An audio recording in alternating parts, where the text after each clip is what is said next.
Hello friends, welcome to your YouTube channel. Lesson 7. In the last video I taught mostly exercise. So only two exercises are left. Today I will teach you exercise and question of answer of this chapter. See this exercise punctuation.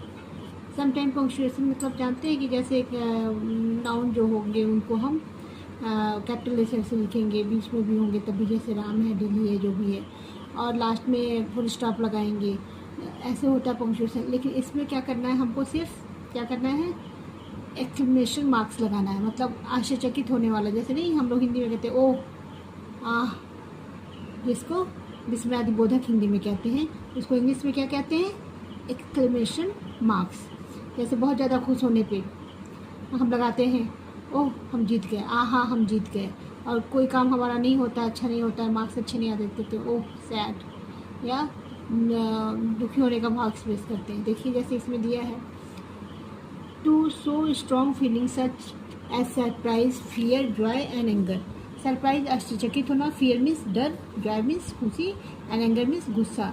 इसको express करने के लिए हम एक exclamation marks लगाते हैं। ठीक है, देखिए जैसे दिया है यहाँ पे, oh my dad's a baby well.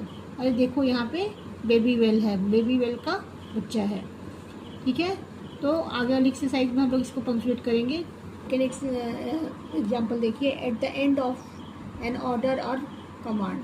अब चाहे हम ऑर्डर देते हैं या कमांड करते हैं, जैसे कमांड करते हैं तो ऑर्डर करते हैं जस्ट गिव मी, या रिक्वेस्ट करते हैं तो क्या कहते हैं, प्लीज़ गिव मी। नो, तो ऐसे दिया है, प्लीज़ बी क्वाइट, बिल्कुल शांत हो जाओ। क्वाइट मीन्स शांत, क्वाइट मीन्स शांत हो जाना, तो एकदम शांति बनाए रखो, कृपया शांति बनाए रखें। सिर्फ द टीचर, टीचर ने कहा, तो यहाँ पे लगाया ना एक्सक्लेमेशन मार्क्स। ठीक है, ऐसे यहाँ पे हमको पंक्चुएट करना है इस सेंटेंस में कि कहाँ पे लगाएंगे, कहाँ पे फुल स्टॉप लगाएंगे। तो place full stop, full stop जानते हैं बिंदी लगाते हैं सेंटेंस के समाप्त होने पे। एंड एक्सक्लेमेशन मार्क्स वो ऐसे होता है, लंबा से एक डंडी खींच के उसके नीचे बिंदी लगाते हैं, वो एक्सक्लेमेशन मार्क्स होता है। In the correct place in this sentences, first one, stop shouting, चिल्लाना बंद करो। शाउटिंग मीन्स चिल्लाना, शोर मचाना। तो यहाँ पे हम क्या करेंगे, एक डंडा खींच के और उसके जस्ट नीचे बिंदी लगा देंगे, जैसे ठीक है, वन बना के। जिसको नहीं आता होगा ये समझिए, वन बना के उसके नीचे बिंदी लगा देंगे। Second one, you see listen carefully before you act. Act करने से पहले, कोई भी मतलब प्ले हो रहा होगा, हो सकता है स्कूल में, तो एक्ट करने से पहले वो पार्ट प्ले करने से पहले आप पहले ध्यानपूर्वक सुनिए। तो यहाँ पे क्या कर लगाएंगे, लिसन केयरफुली। यहाँ भी एक्सप्लेनेशन है, ध्यान से सुनो, टीचर गुस्सा होकर बोल रही है। थर्ड देखिए, I can not wait to get home. वो क्या कहती है कि हम घर जाने के लिए और इंतजार नहीं कर सकते। यहाँ पे ये सिंपल सेंटेंस है, तो यहाँ पे हम सिर्फ फुल स्टॉप लगा देंगे।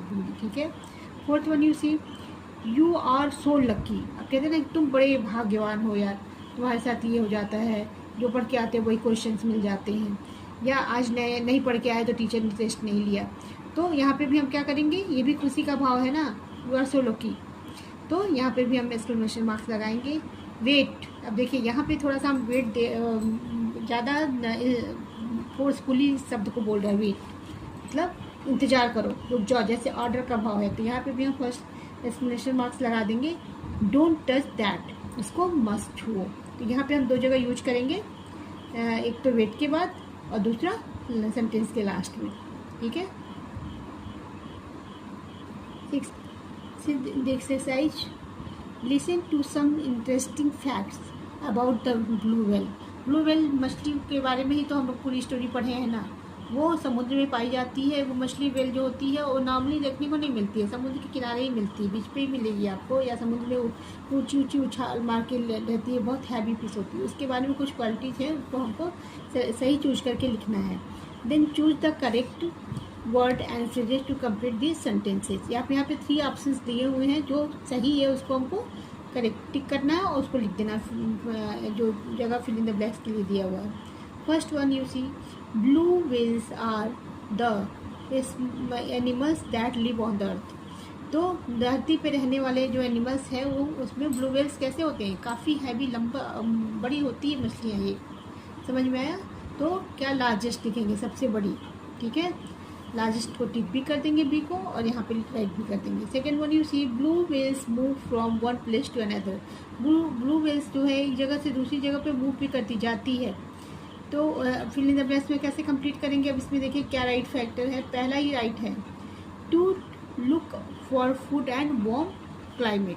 अब उसको क्लाइमेट मीन्स मौसम, ठीक है। तो उसको कैसे, क्लाइमेट कई तरह के होते हैं, विंटर क्लाइमेट कोल्ड वाला होता है, हॉट वाला होता है। तो उसको वार्म मीन्स गर्म, तो उसको कैसा क्लाइमेट चाहिए? गर्म चाहिए। तो वो किसके लिए घूमती है? एक तो फूड के लिए, भोजन के लिए, और दूसरा वार्म क्लाइमेट के लिए, ठंडी जगहों पे वो नहीं जाना चाहती है।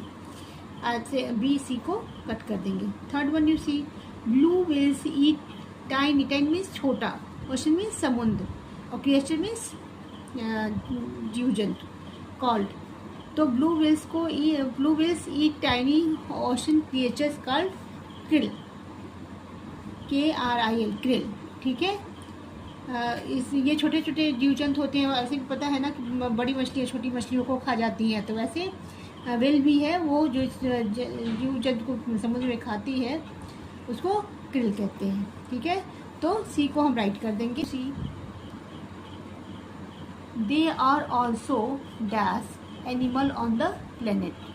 अब कैसे एनिमल इस प्लेनेट पे, इस पृथ्वी पे कैसे एनिमल हैं ये वेल जो है? तो लाउडेस्ट है, ठीक है। बहुत ज़्यादा शोर शराबे जैसे भी हो, इनको यही एडजेक्टिव दिया गया है, लाउडेस्ट। क्लियर है? बाकी दोनों को कट कर देंगे। Fifth one, you see the hunting of blue Wales by humans has. अब ह्यूमन्स उनको कैसे हंट करते हैं, कैसे उनका हंटिंग में शिकार करना कैसे करते हैं? हैज़, अब जो देखो फिश खाने की आदत तो होती है, बहुत लोग खाते हैं, मीट फिश खाते हैं। तो जो समुद्र के किनारे शहर होते हैं वहाँ पे ये फ्रीजर में आप रख के इन मछलियों को काफ़ी दिन तक यूज कर सकते हैं। तो जो ठंडे प्रदेश होते हैं वो लोग इसको ले जाते हैं। तो समुद्र में इनको निकालते निकालते क्या हो गया, इनकी भी कमी हो गई है, ठीक है। तो क्या, decreased their population with time. अभी hunting of blue whales by humans के द्वारा जो इनका शिकार किया जा रहा है, बार बार खाने के लिए यूज किया जा रहा है, इसकी वजह से इनका पॉपुलेशन क्या होगा? पॉपुलेशन मीन्स जनसंख्या। तो इनका डिक्रीज मीन्स घटना, घट गया है, टाइम के साथ धीरे धीरे खत्म हो रहे हैं, ठीक है। Exercise it based on your story. Describe Noi's house, the island and the sea. You can add words of your own and describe the places. Write the sentences as a paragraph in your notebook. Where is the Noise house? Noise house likely on the island close to the sea. Okay. How would you like Noise house? Noise house से कैसे बना सकता? House has a cozy and simple structure and made of natural material. Material से आसपास के पत्थर वगैरह से बने हुए थे, ठीक है। Third one, you see how would you describe the island where Noise lived? The island is small, remote and surrounded with a vast ocean and natural beauty. तो वो कैसा था? एरिया था, उधर वो आना जाना नहीं था, और चारों तरफ से पानी से घिरा हुआ था, जो बहुत ज़्यादा पानी से, और नेचुरल ब्यूटी, वहाँ पे प्राकृतिक सुंदरता बहुत ज़्यादा थी। Fourth one, you see how would you describe the sea where the baby whale lived? The sea is expansive, deep and teeming with marine life, serving as the natural habitat for the babies well. मतलब babies के रहने के लिए और baby well के लिए रहने के लिए बहुत ही सुंदर और बहुत ही एक्सपेंसिव ऐसा समुद्र था। उसके आसपास लोग कहाँ रहते हैं? कम से कम लोग रहते हैं, समुद्र के पास कौन रहता है, ठीक है। Then I will teach you question answer of this session.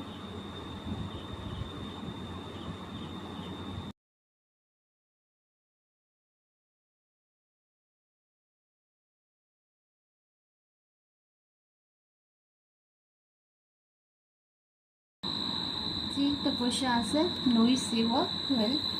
Answer the following questions. A. In the morning, Noe went down to the beach. Morning में सुबह सुबह नोई बीच पे जाती है। Why did Noi go down to the beach in the morning? Noi beach के पास morning में क्यों जाती है? Answer, Noi like to collect things left behind by the storm to so he decided to go to the beach. अब जैसे कि पता है ना कि लास्ट नाइट स्टॉर्म तूफान आया हुआ था, तो तूफान में जो चीज़ें समुद्र की लहरों से बाहर आती हैं सी बीच पे, उसको कलेक्ट करना वहाँ पे जाके, जैसे कुछ शंख टाइप का आता है, कुछ उसमें से अंदर से सीप टाइप का आता, कुछ भी आता, तो उसको कलेक्ट करना उसको अच्छा लगता था, इसलिए गई थी। ठीक है। B you see it must have been washed up because of the storm.